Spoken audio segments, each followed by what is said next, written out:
Jika isu IKN ini tetap dilanjutkan, maka ini akan berpotensi untuk menghancurkan suara Ganjar, PDIP, dan Prabowo, dan menjadi keuntungan besar bagi Anies Baswedan. Bagaimana penjelasannya? Kita ikuti bersama.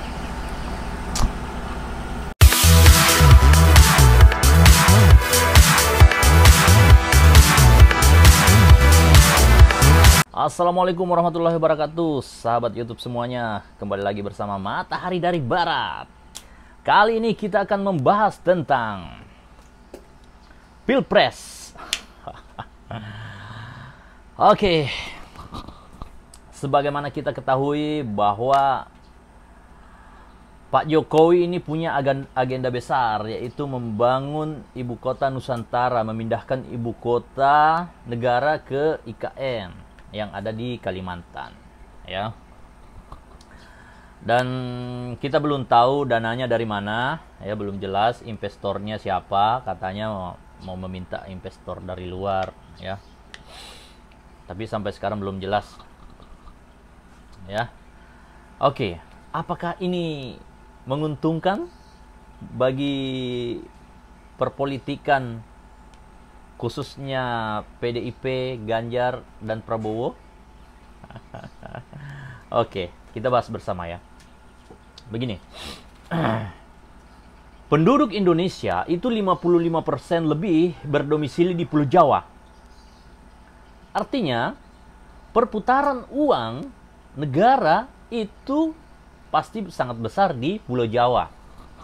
Nah, Jakarta selama ini sebagai ibu kota negara, disitulah pusat perputaran uang, ya, di mana kantor-kantor kementerian, lembaga-lembaga negara, ya kan, semua ada di situ, dan itulah yang menjadi sumber utama perputaran uang di Jakarta. Dan Jakarta ini menjadi magnet juga, ya. Kenapa? Karena dari seluruh Indonesia, ya kan, orang-orang berdatangan ke Jakarta bawa uangnya, menghabiskan uang di Jakarta. Nah, kan seperti itu, sehingga Jakarta ini perputaran uangnya sangat kencang. Dan inilah yang diperebutkan oleh masyarakat di sekitaran Jakarta. Ya kan? Taruhlah misalnya APBN kita itu mungkin 50%-nya itu ya berputar di Jakarta. Nah, dan uang yang di seluruh di Indonesia ini ya masuk ke dalam Jakarta, ya kan? Karena kan misalnya kalau tugas pegawai-pegawai daerah itu kan datang untuk ke Jakarta, ya kan, dalam tugas dinas atau segala macam. Terus wisatawan lokal juga kan datangnya ke Jakarta, ya kan. Jadi uang itu ngumpul semua di Jakarta. Oke, sebagai ibu kota. Nah, inilah yang membuat, ya kan, daerah-daerah sekitar Jakarta ini kecipratan. Jadi Jakarta itu ibarat cahaya gitu kan. Jadi cahayanya itu merembes ke mana? Ke daerah sekitarnya, penyangga ibu kota, ya kan, ke Jawa Barat, Jawa Tengah, ya kan, Banten, ya kan, Tangerang, Bekasi, segala macam, bahkan sampai ke Sumatera. Makanya lalu lintas Jakarta Sumatera itu kan padat, ya. Kita lihat di situ banyak feri-feri penyeberangan, ya kan, per 1 jam itu, ya kan, ganti-gantian masuk dengan mengangkut bis-bis, ya kan, kapal-kapal roro begitu, ya kan. Nah, terus Jawa Timur, sehingga orang di sekitar Jakarta ini, ya kan, di Pulau Jawa lah khususnya, itu berbondong-bondong datang ke Jakarta untuk ikut mengambil madu yang ada di Jakarta. Oke. Nah, tapi walaupun begitu, di Pulau Jawa ini, ya, masih banyak sekali kemiskinan, ya. Di antara uang besar yang berputar di Jakarta ini yang diperebutkan oleh sepulau Jawa dan pulau sekitarnya, masih banyak juga orang miskin. Nah, apa yang akan terjadi jika ibu kota ini pindah ke Kalimantan? Sementara masyarakat Jawa tetap menduduki posisi 55% dari populasi yang ada di Indonesia. Artinya apa? Kalau misalnya ibu kota pindah ke Kalimantan, maka perputaran uang yang besar yang tadinya berada di Pulau Jawa ini akan pindah ke Kalimantan. Ya kan? Sementara penduduk Kalimantan itu sedikit jumlahnya ya kalau dibandingkan dengan Pulau Jawa. Nah, apa yang terjadi? Kalau perputaran uang sedikit yang ada di Jawa ini tadi diperebutkan oleh orang yang besar, maka akan terjadi ya perebutan, memperebutkan yang sedikit. Inilah yang akan menimbulkan kejahatan pastinya. Ya, jadi kalau misalnya isu IKN ini tetap dilanjutkan, maka ini akan berpotensi untuk memiskinkan masyarakat yang ada di Pulau Jawa maupun yang ada di Pulau Sumatera. Kenapa? Karena perputaran uang yang besar sudah tidak ada di situ lagi. Pindah ke Kalimantan. Nah, masyarakat Sumatera yang selama ini kecipratan juga ya di Jakarta akan menghadapi masalah yang sama. Jadi kalau misalnya di Jawa selama ini banyak orang miskin, kalau ibu kota pindah akan makin banyak orang miskin. Begitupun di Sumatera akan makin banyak orang miskin. Ya. Nah, ini tentunya akan menjadi kekhawatiran ya bagi masyarakat Jawa. Sehingga kalau misalnya isu pemindahan ibu kota ini tetap dilanjutkan, maka berpotensi suara-suara orang Jawa ini, penduduk Jawa ini ya akan berpindah ke Anies sebagai antitesis dari Jokowi. Nah, ini kita harus membaca ini ya, Pak Prabowo harus membaca ini karena saya lihat Pak Prabowo sangat merapat sekali ke Jokowi ya. Ganjar sudah tentu akan melanjutkan program Pak Jokowi. Nah, ini PDIP harus melihat kekhawatiran masyarakat Jawa ini. Penduduk Jawa yang paling besar itu kalau nantinya memperebutkan perputaran uang yang kecil akan terjadi kemiskinan. Tentunya pemuka-pemuka, tokoh-tokoh masyarakat Jawa, ya kiai-kiai segala macam, pemuka-pemuka agama dan tokoh-tokoh lainnya akan khawatir dengan umatnya, yang masyarakatnya. Wah, kalau ini beneran terjadi, akan dilanda kemiskinan ini Pulau Jawa ini.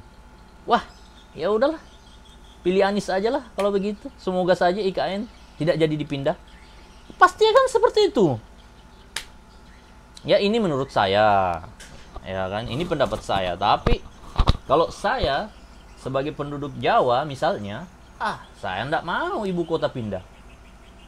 Karena sedangkan perputaran uang yang besar ini aja yang berputar di Pulau Jawa, masih banyak orang miskin. Bagaimana kalau perputaran itu pindah ke Kalimantan? Pasti akan makin banyak orang miskin. Ingat, kemiskinan akan mendekati kepada kekufuran. Ya, kekufuran itu ya macam-macam. Akan semakin terjadi tindak kriminalitas, ya kan? Kemiskinan itu akan mengubah peragai manusia, ya kan? Karakter manusia, ya kan? Kalau misalnya daerah itu gersang, tidak ada kehidupan, maka orang-orangnya pun akan menjadi keras. Saya takutnya budaya orang Jawa yang terkenal hari ini lembut, ketika nanti perputaran uang sudah tidak terjadi lagi di sana seperti sebelum-sebelumnya, maka akan berusaha berubah menjadi keras-keras juga gitu kan. Nah, ini harus dipahami oleh Megawati, Pak Prabowo, dan Pak Ganjar. Kalau isu IKN ini terus digambar-gemborkan, maka akan menjadi keuntungan besar bagi Pak Anies. Nah, itu. Nah, jadi bagaimana seharusnya? Ya, bagaimana seharusnya? Karena kan ini IKN ini kan sudah terlanjur, ya, dibangun, ya. Harus ada tokoh lain yang menyelamatkan ini PDIP, ya kan? Ibu Megawati harus mencari tokoh alternatif lain yang kira-kira bisa mengcounter isu ini, ya kan? Jadi misalnya cari toko yang kira-kira yang bisa tidak melanjutkan IKN ini. Ya, misalnya ibu kota itu tetap pindah tapi tidak pindah di Kalimantan, tetap di Pulau Jawa, di posisi yang strategis. Ya kan? Nah, dalam hal ini saya mengajukan Panji Gumilang sebagai kuda hitam. Ya kan? Kenapa Panji Gumilang? Karena Panji Gumilang ini ya kan sudah membuktikan bahwa apa yang diinginkan oleh negara beliau sudah lakukan semuanya, ya kan? Nah, terus Al Zaitun ini ada di Indramayu, mempunyai lahan yang sangat luas. Beliau sudah berpengalaman melakukan pembebasan lahan, ya kan? 1.500 hektar bahkan 2.000 hektar, ya kan? Nah, kalau secara politis, kalau misalnya ibu kota ini mau dipindah ke Indramayu, ini sangat strategis karena dia masuk wilayah Jawa Barat dan berbatasan dengan wilayah provinsi Jawa Tengah dan dekat ke Jawa Timur. Cuma 4 jam dari Jakarta. Artinya Sumatera masih dekat begitu. Nah, seperti itu. Ya. Nah, terus ini juga bisa mengirit di posisi di Indramayu ini juga bisa mengirit belanja negara dalam pembangunan ibu kota baru. Kenapa? Karena harga-harga tentunya lebih murah kalau misalnya ibu kota ini mau dibangun di Indramayu. Kalau di Kalimantan itu harganya bisa 2 kali lipat. Ya. Harga-harga barang untuk membangun ibu kota itu bisa 2 kali lipat karena di Kalimantan tuh biaya besar, harga-harga mahal, harga barang-barang mahal di sana. Nah, terus untuk apa namanya pemindahan dan lain sebagainya itu lebih strategis kalau Indramayu, karena kalau pemindahannya ke Kalimantan itu cost-nya akan lebih besar lagi. Nah, terus ini kan pesantrennya Pak Panji Gumilang ini kan coba lihat settingannya itu. Banyak orang yang mengatakan bahwa ini adalah sebuah miniatur negara, ya kan? Bisa jadi Pak Panji Gumilang ini mewakafkan saja, itu kan punya swasta ya. Ya udah, ini saja Al Zaitun yang dijadikan sebagai ibu kota negara, ya kan? Nah, pendidikan tetap berlanjut, apalagi di gedung-gedungnya di sana itu sudah memenuhi syarat untuk menjadi ibu kota negara, ya kan? Tinggal dikasih dana sedikit, kalau mau dibangun itu jadi semua. Bayangkan, ibu kota negara, pusat pemerintahan berada dalam lingkungan pesantren. Wow, ini model pemerintahan yang sangat hebat ya. Orang yang ada di dalamnya akan berpikir untuk korupsi, ya kan? Nah, sebagaimana kita tahu bahwa sekarang kan, aduh, pemerintahan itu banyak yang korup ya. Aduh.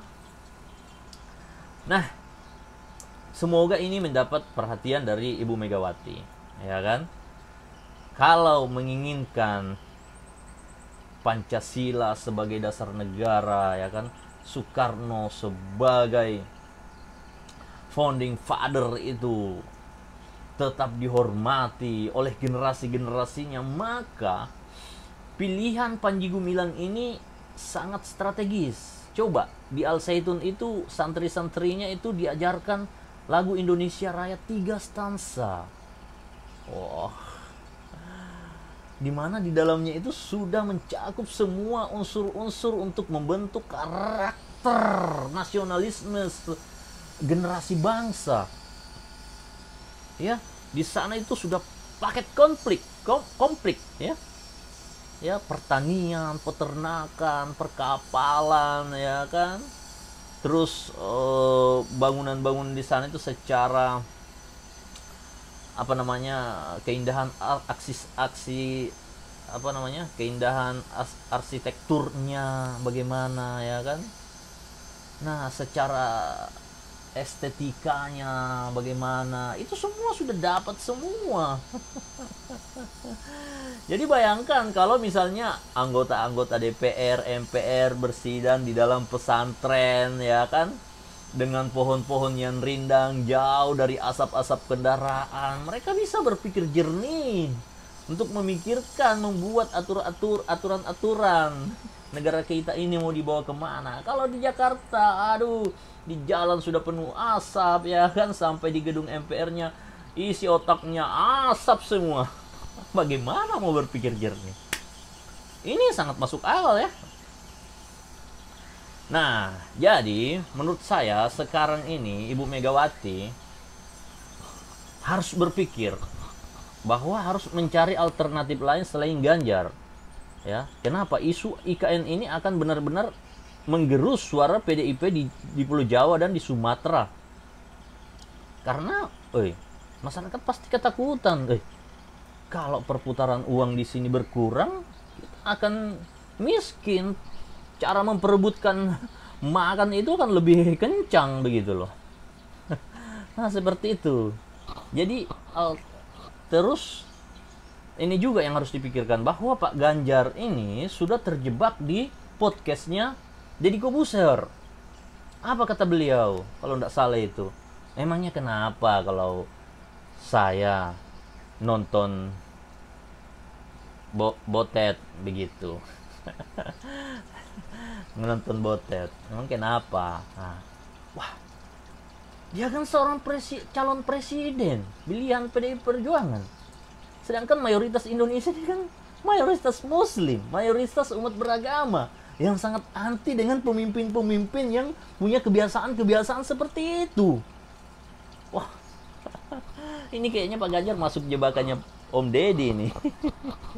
Nah, Pak Anies juga ya sudah terjebak juga sebenarnya di situ. Ya, di ketika wawancaranya itu mengatakan katanya tapi banjir di Jakarta, kata Deddy itu banjir Jakarta ini kan masih ada Pak. Terus Anies bilang itu kan katanya bukan faktanya. Terus Deddy Corbuzier balas lagi, lah sebentar dulu Pak, faktanya banjir memang masih ada.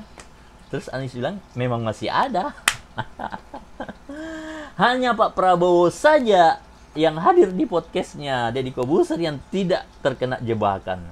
Malah Deddy Corbuzier terus memuji-muji untuk jadi presiden, bahkan yakin. Akhirnya apa yang terjadi? Pak Prabowo memberikan pangkat letnan, apa itu namanya itu, kehormatan. Mungkin maksudnya begini, good job Dad, good job. Nah, terus secara kekuatan juga, ya kan, kita lihat kalau misalnya Panji Gumilang ini dijadikan calon presiden dari PDIP, ini akan sangat mampu mengimbangi kekuatan Anies, ya kan? Selama ini kan perseteruannya kan jauh-jauh dari situ, ya kan? Antara yang kiri dan kanan itu setiap pemilihan presiden itu kan akan seperti itu. Nah, Panji Gumilang ini dibela oleh orang-orang yang dulunya membela Jokowi juga, yang membela Ahok juga, ya kan, aktivis-aktivisnya. Nah, sedangkan Pak Anies itu ya didukung oleh ya pembenci-pembenci Ahok juga, ya, kebanyakan. Jadi ini akan terus berlanjut, tapi jangan khawatir. Pak Panji Gumilang ini yang mendukungnya adalah orang-orang yang berpikir rasional, ya, intelektual muda, ya kan, pemikir-pemikir Islam, ya kan, organisasi-organisasi yang baik-baik, kan seperti itu, seperti Setara Institut, ya kan, Ma'arif Institut, ya kan, Pemuda Bulan Bintang, ya kan, Galarua, terus masih banyak lagi. Ada juga itu Saiful Mujani Research and Consulting, itu kan sudah datang ke Al Zaitun melihat, dan beliau mengeluarkan statement yang waduh, seharusnya negara jangan mau menutup ini atau mengganggu ini, harusnya negara belajar ke sini, kan seperti itu. Ini Saiful Mujani loh. Artinya secara riset dia mungkin melihat nih ada indikasi bahwa Panji Gumilang ini berpotensi akan memenangkan suara di Pilpres. Dan hasil polling saya di YouTube pun memang menunjukkan Panji Gumilang itu selalu di atas ratingnya. Coba bayangin berapa Panji Gumilang itu sudah jadi polemik berbulan-bulan, ya kan, dilaporkan ke Barreskrim, pelanggaran penodaan agama segala macam. Sampai hari ini belum bisa dituduh NII apa segala macam, tidak bisa dibuktikan, tidak ada fakta hukumnya karena memang tidak ada. Yang ada di sana adalah sebuah pesantren modern yang sangat maju. Nah, yang bisa menjadi miniatur sebuah negara maju. Jadi kalau misalnya Al Zaitun ini di Indonesiakan, maka Indonesia akan menjadi negara yang megah, modern, dan maju. Ini kalau orang cinta tanah air, cinta Indonesia, ingin Indonesia abadi, maka Panji Gumilang inilah yang sudah memberikan contoh akan seperti apa bangsa dan negara ini dibawa ke depannya, akan seperti apa, ya kan? Indonesia akan terlihat toleransi dan damai di mata dunia, ya kan, tidak membedakan umat lain, umat beragama lain, ya kan, bisa saling merangkul, ya kan, bersama-sama beribadah. Wah, bukankah ini surga? Inilah surga sebenarnya dalam bernegara. Kenapa ini yang harus dirongrong? Kalau yang sana itu yang tidak suka dengan pluralisme apa segala macam, itu justru ingin menghancurkan Pancasila. Ini harus buka mata kita semua ini, ya. Oke, teman-teman semuanya yang suka dengan konten saya ini, silahkan di subscribe, komen, like, dan share, ya kan, supaya kita bisa membangun algoritma YouTube kita dan kita sama-sama mengkawal Indonesia ini supaya jatuh ke tangan orang yang tepat, yang sudah terbukti sepak terjangnya, sudah khatam, bukan orang yang baru mau berjanji, baru akan. Kita pilih yang sudah khatam. Nah, menurut saya aspek-aspek kehidupan dalam bernegara ini sudah khatam di Al Zaitun, Panji Gumilang. Assalamualaikum warahmatullahi wabarakatuh.